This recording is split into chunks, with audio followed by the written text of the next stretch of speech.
کہ اللہ نے غوث پاک کو مجدد نہیں محی الدین بنا کر، تجدید کرنے والے ہر صدی میں آئیں گے، اب محی الدین قیامت تک کوئی نہیں آئے گا۔ بلکہ غوث پاک خود فرماتے ہیں کہ جب میں چلا، ایک دن میں راستے میں تھا، میں نے دیکھا کہ ایک لاغر سا کمزور سا انسان پڑا ہوا ہے اور وہ مجھے مدد کے لیے پکار رہا ہے۔ ہم غوث پاک کو مدد کے لیے پکاریں تو لوگ کہتے ہیں شرک ہے، ہم کہتے ہیں کہ ہم نہیں پکارتے، صرف دین بھی جس کو مدد کے لیے پکارے اسے عبد القادر جیلانی ہے۔ اچھا میں دین کی بات کر رہا ہوں، اسلام اور ایمان کی بات نہیں کر رہا ہوں الگ الگ۔ صاحب مشکات جو وہ صاحب اشعت اللمعات شیخ عبدالحق محدث دہلوی نے فرمایا اسلام کہتے ہیں اعمال کو اور ایمان کہتے ہیں اعتقادیات کو، یہ دونوں الگ الگ اصطلاحات ہیں، لیکن جب دین کہا جاتا ہے تو اس میں اسلام اور ایمان دونوں سمٹ آتے ہیں۔ ہاں غوث پاک صرف مجدد ایمانیات نہیں یا مجدد اسلامیات نہیں، جو مجددین ہیں ان کی بھی بڑی شان ہے، لیکن غوث پاک محی الدین ہے، محی الدین۔ دین کہتا ہے میری مدد کرو، میری مدد کرو، اور وہ دین کی شکل میں تھا، راستے میں کنارے انسان کی شکل میں لاغر پڑا ہوا تھا۔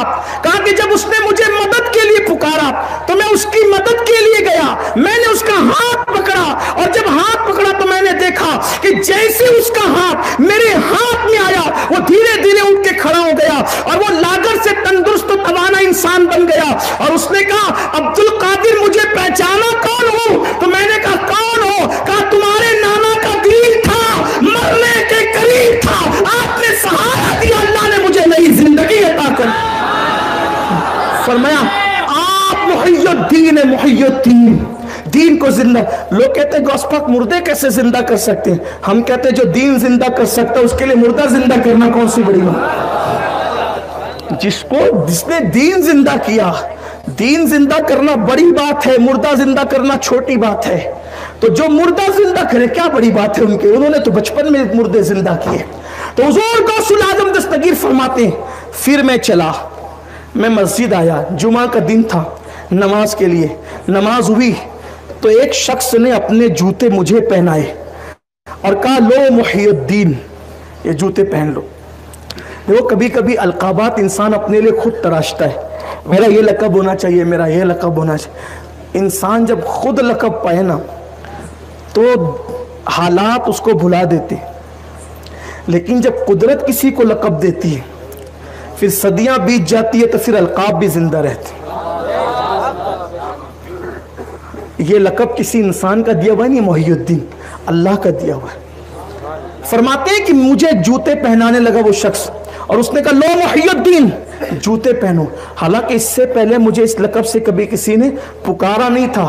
فرمایا میں نے ابھی جوتے ہی پہنے تھے کہ مسجد کے سب لوگ میری طرف دوڑنے لگے، کہا محی الدین مبارک ہو، محی الدین مبارک ہو، محی الدین مبارک ہو، یعنی پھر سب لوگ اس لقب سے آپ کو پکارنے لگے۔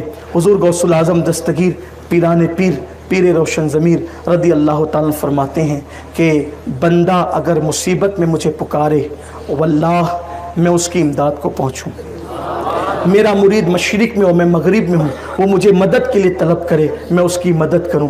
فرمایا میرے مرید کا اگر سطر کھل جائے اور وہ مجھے پکارے تو میں اس کی سطر پوشی بھی کرتا ہوں۔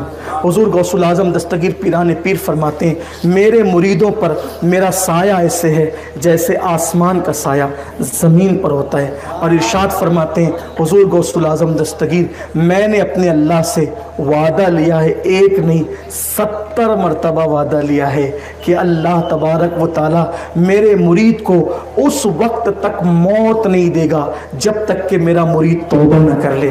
میرا ہر مرید توبہ کر کے دنیا سے جائے گا اور اس کا ایمان پر خاتمہ ہوگا۔ اور غوث پاک فرماتے ہیں میرے اللہ نے مجھ سے وعدہ کیا ہے کہ میرے مرید کا جب حساب ہوگا تو میرا اللہ مجھے میرے مرید کے پاس کھڑے رہنے کی اجازت عطا فرمائے، یعنی میرے مریدوں کا حساب جو ہے وہ میری موجودگی میں ہوگا۔ غوث پاک فرماتے ہیں اس اللہ کی قسم جو وحدہ لا شریک ہے، میں اس وقت تک جنت میں قدم نہیں رکھوں گا جب تک اپنے مریدوں کو اپنے ساتھ نہ لے لوں۔ یہ حضور غوث العظم پیران پیر دستگیر کی بات ہے۔ آئیے ان بزرگوں سے اپنی نسبتوں کو جوڑیں، نسبتوں کو استوار کریں، اس لیے کہ یہ وہ لوگ ہیں جن کے بارے میں قرآن کہتا ہے الاخلاء یومئذ بعضهم لبعض عدو الا المتقین، کہ جتنے تمہارے دوست ہیں وہ سب دشمن ہو جائیں گے لیکن متقی لوگ تمہارے کام آئیں گے۔ اور حدیث پاک میں آتا ہے کہ اگر تم نے کسی سے دل سے محبت کی، اگرچہ اس کے اور تمہارے زمانے میں 1000 سال کا فاصلہ ہو، اگرچہ اس کی اور تمہاری زمین کے اندر لمبا فاصلہ ہو، تو قیامت کے دن اللہ ان سے تم کو ملا دے گا اور فرمائے گا جو تم اللہ کے لیے ایک دوسرے سے محبت کرتے تھے تو لو مل جاؤ، یہ اللہ کے لیے محبت کرنے کا انعام ہے۔ تو یہاں غوث پاک سے جو محبت کرتے ہو انشاءاللہ قیامت کے دن ان کی معیت اور ان کا ساتھ نصیب ہوگا، کیونکہ بخاری شریف کی حدیث ہے المرء مع من احب، اور کما قال کہ جو جس سے محبت کرے گا وہ قیامت کے دن اسی کے ساتھ اٹھایا جائے گا۔ تو اس لیے محبتوں کے چراغ اپنے دلوں میں روشن کرو، اپنے بچوں کے دلوں میں ان کی محبتوں کے چراغ روشن کرو۔ اب غوث پاک کیا ہے، غریب نواز کیا ہے، بندہ نواز کیا ہے، پیر اسماعیل قادری کیا ہے، اور جو ہے اللہ اکبر ہمارے بزرگان دین محبوب الہی کیا ہے، بختیار کاکی کیا ہے، بابا فرید کیا ہے، نظام الدین اولیاء کیا ہے، صابر پاک کیا ہے، احمد کبیر رفاعی کیا ہے، جنید بغدادی کیا ہے، یہ سب بزرگوں کی معرفت اپنے بچوں کو عطا کرو، اس لیے کہ اگر ہم ان لوگوں کے نام کے سہارے جیتے ہیں مصیبتوں سے اور بلاؤں سے محفوظ رہیں گے۔ بس اپنی گفتگو کے اختتام پر آخری بات کہتے ہوئے گفتگو سمیٹ لوں کہ ان ناموں کی برکتیں کیا ہے، صرف اتنا سمجھ لو، ہم یہ جو نام لیتے ہیں نا نادان نہیں ہے، بے وقوف نہیں ہے، ان ناموں میں اللہ نے تاثیر پیدا کی، اثر پیدا کیا ہے۔ روایتوں میں آتا ہے، صوفیہ لکھتے ہیں کہ جس وقت قارون نے الزام لگایا موسیٰ علیہ السلام پر زنا کا، چھوٹا الزام تھا، نبی پر اتنا بڑا الزام لگا، اس جرم میں اللہ نے اس کو زمین میں دھسا دی۔ کس جرم میں؟ نبی پر الزام لگانے کے جرم، زمین میں اللہ نے اس کو دھسا دی۔ جب وہ زمین میں دھس رہا تھا، دھستے دھستے وہ چوتھی زمین کے طبق میں پہنچا، ایک فرشتے نے دیکھا اور پوچھا تم کون ہو؟ تم کون ہو؟ قارون تھا وہ۔ اب وہ اپنا کیا تعارف کراتا کہ میں قارون ہوں؟ کون قارون؟ تو اس لیے کہ جس علاقے میں جہاں کی چلتی ہے تعارف وہاں سے ہوتا ہے، ٹھیک ہے نا؟ ایسا ہی ہے نا، تعارف کہاں سے ہوتا ہے؟ جسے لوگ پہچانتے ہوں۔ مثال کے طور پہ اگر لوگ مجھ سے پوچھے کہاں سے آئے ہو، سعودی میں پوچھے، میں کہوں مالیگاؤں، وہ کون سی چڑیا کا نام ہے؟ مالیگاؤں، ٹھیک، مجھے یہی کہنا پڑے گا کہ میں انڈیا سے آیا ہوں۔ لوگ انڈیا کو پہچانتے ہیں، تعارف پہچان سے ہوتا ہے۔ تو وہ تھا کون؟ قارون۔ فرشتے نے پوچھا چوتھی طبق زمین میں کون ہو تم؟ سوچا کہ کیا بتاؤں قارون ہوں، کیونکہ عذاب میں گرفتار ہوں۔ اس نے سوچا کہ یہاں تو پہچان کس کی ہے؟ موسیٰ علیہ السلام کی۔ تو اس نے کہا میں موسیٰ کی قوم کا آدمی ہوں۔ کیا کہا؟ میں موسیٰ کی قوم کا آدمی ہوں۔ اللہ نے فرمایا فرشتوں اب نہ دھسانا، فرشتوں اب نہ دھسانا، کیونکہ میرے یار کا نام جو اس کی زبان پہ آ گیا، اب یہ اگرچہ دشمن ہے، لیکن اب دھسایا نہیں جائے گا۔ ذرا سوچو تو صحیح کہ اگر دشمن صرف تعارف کے لیے محبوب کا نام لے لے تو اس کی مصیبت ٹل جاتی ہے، وہ دھسنے سے روک دیا جاتا ہے۔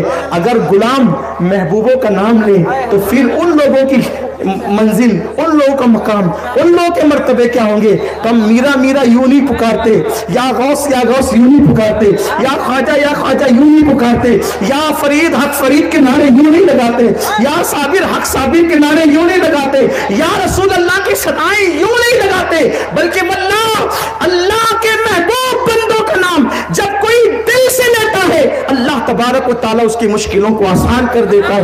اور جب ولیوں کے نام میں یہ تاثیر ہے تو پھر محبوب خدا کے نام کی تاثیر کا حال کیا ہوگا؟